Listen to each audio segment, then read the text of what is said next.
नमस्कार मित्रांनो, आज आहात आपण पडलवार ॲग्रो फार्ममध्ये कोपिका नर्सरीमध्ये।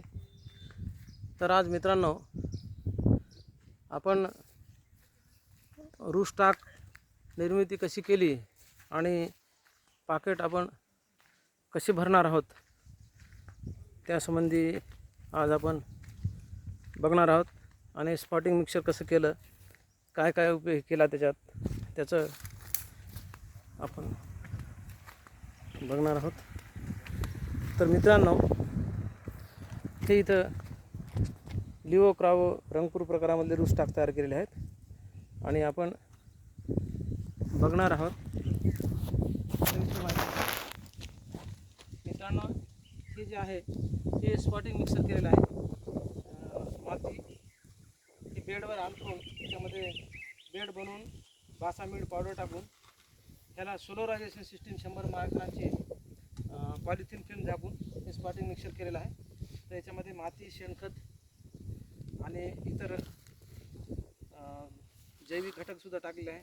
ट्रायकोडर्मा, TSB ह्याचं स्पॉटिंग मिक्सर हे बनवलं आहे। हे शेणखत मातीचं मिक्सर आहे। तर मित्रांनो, यामध्ये आपण रूस्टाक हा लिओ क्रावो रंगपूर रूस्टाक मोसंबी, संत्रा, निंबूसाठी हा रूस्टाक उपयोगात येतो आणि ह्याचं लाईफसुद्धा चांगलं आहे। तर आपण हे जे पाकिट आहे हे मोसंबी, निंबूसाठी आपण हे 8x10चं पाकिट याच्यामध्ये वापरणार आहोत, की ज्याच्यामध्ये जवळपास 4.5 किलो ते 5 किलो 4.5 किलो माती बसते। ह्याच्यामध्ये रूटस्टॉकसुद्धा चांगल्या प्रकारे डेव्हलप होते।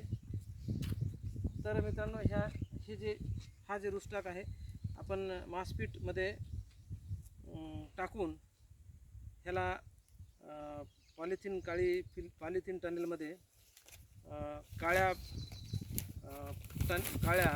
ह्या पॉलिथिनमध्ये झाकून 4 दिवस ठेवल्यानंतर ह्याला कोंब फुटलेले होते। कोंब फुटल्यानंतर याच्यामध्ये पॉलिटनेल जे आहे तिकडे दिसतंय मित्रांनो, ते आता सध्या वाईट आहे, पण याचं जर्मिनेशन झाल्यानंतर याची वाढ करायची असेल तर निळ्या टनेलमध्ये किंवा निळ्या पॉलिफिल्ममध्ये ह्याची ग्रोथ चांगली होते। तर हे जवळपास 1.5 महिन्यापर्यंत आपण त्या निळ्या पॉलिटनेल क्रॉप कवरमध्ये ठेवतो आणि मग नंतर हे काढलेलं आहे। अशा पद्धतीनं आपण हे जे आहे ह्याची हुंडी निघते। आणि विषय म्हणजे काय की ह्याच्यामध्ये जेव्हा आपण ट्रायमध्ये तयार करतो ना हा रूस्टाक, तर हा याच्यामध्ये जमिनीशी काही संबंध येत नाही आणि डिसीज फ्री आणि रोग कीड ह्यालासुद्धा याच्यामध्ये नियंत्रण होते। तर मित्रांनो, तर अशा पद्धतीनं हे आमचे कार्यकर्ते हे काढत आहेत आणि ह्या पद्धतीनं ते हुंडी काढतात आणि हे अशा पद्धतीनं हे याच्यामध्ये हुंडी मासपीटची बसवल्या जात आहे आपण। आणि मग ह्याला पाणी मारून हे जे रूस्टाक हे तयार झालेले आहेत ह्यामध्ये, तर हे पुन्हा 50%च्या शेडनेटमध्ये ह्याला ठेवल्या जाईल आणि हे जवळपास 1 जानेवारीच्या पहिल्या आठवड्यामध्ये हे जे कलमा आहेत हे बनवण्याचे तयार होतात। तर मित्रांनो, आपण दर्जेदार आणि चांगल्या क्वालिटीचे संत्रावर्गीय, निंबूवर्गीय कलमा देण्यासाठी हे आपलं प्रिपरेशन आहे। धन्यवाद।